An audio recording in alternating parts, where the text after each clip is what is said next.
All objects around us generate light, but it's not the light usually that our eyes can see.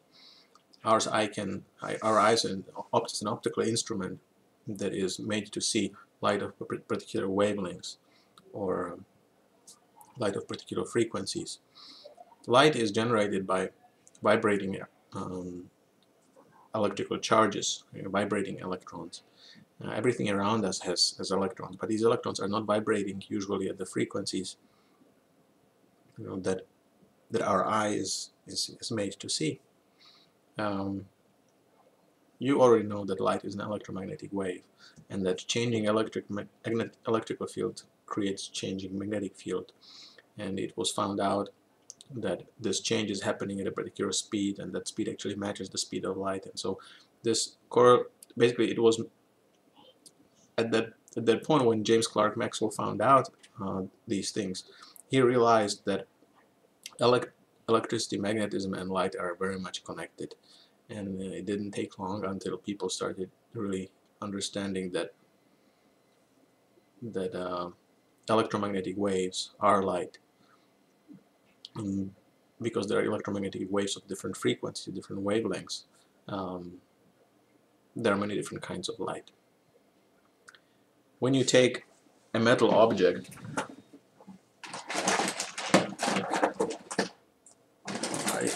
what do I have metal here? I don't know.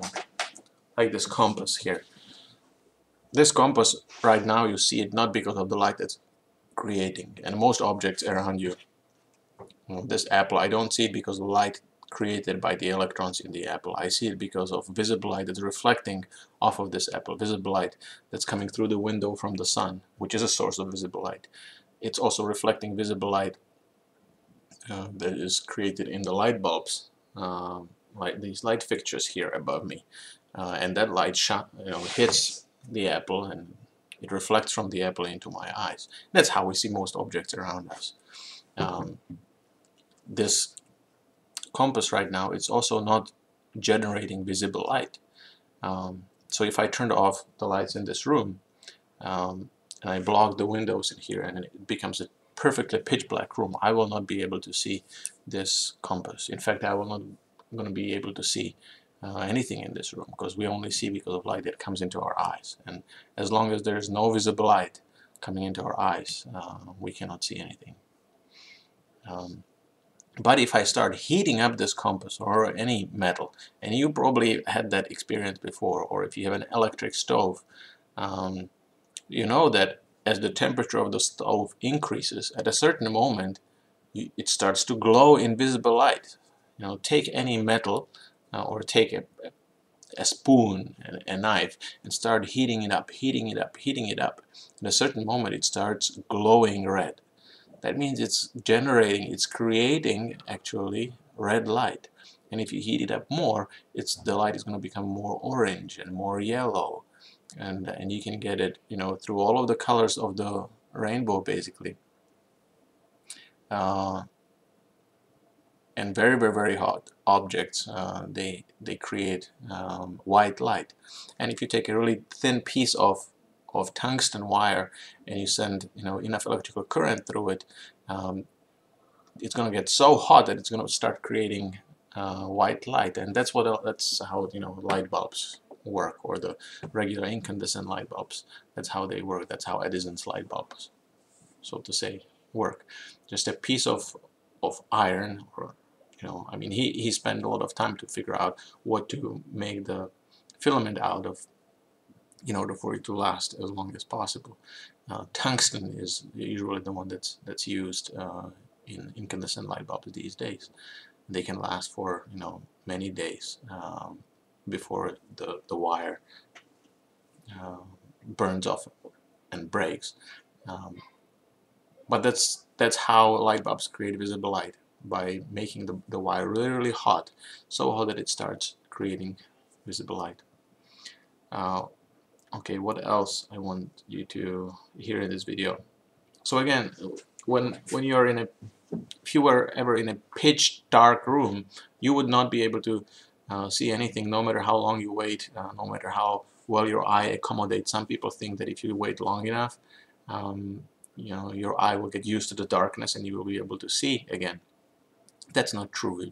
It's not easy to create a totally pitch black room so that no visible light will be coming in through the cracks around the door, around the windows.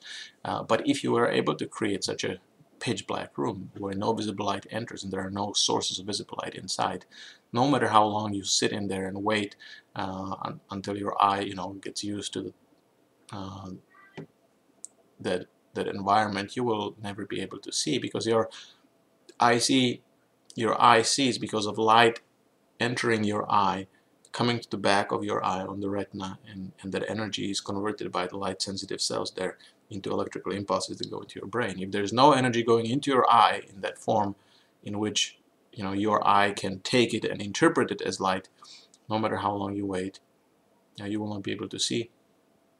If you shine infrared light, if you shine ultraviolet light, if you shine radio waves in your eyes, your eye cannot interpret it as visible light. Some animals, they have eyes that are sensitive to other wavelengths of light other than visible light, but our regular human eye cannot see that way. When I was little, I saw a cartoon in which a cat was shown as at night as if there were light beams coming out of the cat's eyes, and those light beams were illuminating the surrounding of the cat, and that's how the cat saw at night. Now I understand that that's definitely not how we see.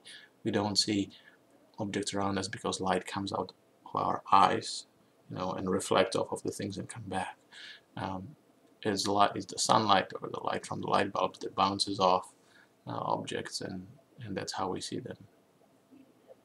Please pay attention to the reading that is a part of this lesson. It talks a little more about the rods and the cones and the light sensitive cells in the retina of our eye and how they function, so that you will be able to answer questions like why we see, when you look at night sky, you see stars basically as bright white dots, white objects. But in fact, stars have many different colors. And the surface temperature of stars is different, and there are red stars, and there are blue stars, and there are orange stars, and there are white stars. But when you look at the night sky, you don't see these colors, or at most you see some fainted kind of colors, but definitely not the colors that which they are, or in which they would appear if you were close to that star. So why is this? That's going to be one of the questions, and you're going to find the answer in the reading that's posted into the lesson.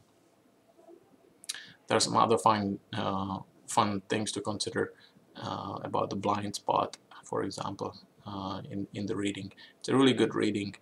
Paul G. Hewitt has a, again, he is one of my favorite.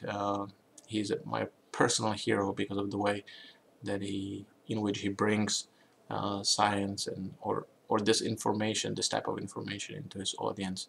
And I strongly recommend that you read the textbook, that you always read it, not when I just ask you to read it, but always use your conceptual physics textbook, because there's great information inside, and it's really exciting reading, and there are beautiful pictures that will really help you understand the things that you are learning in our physics class.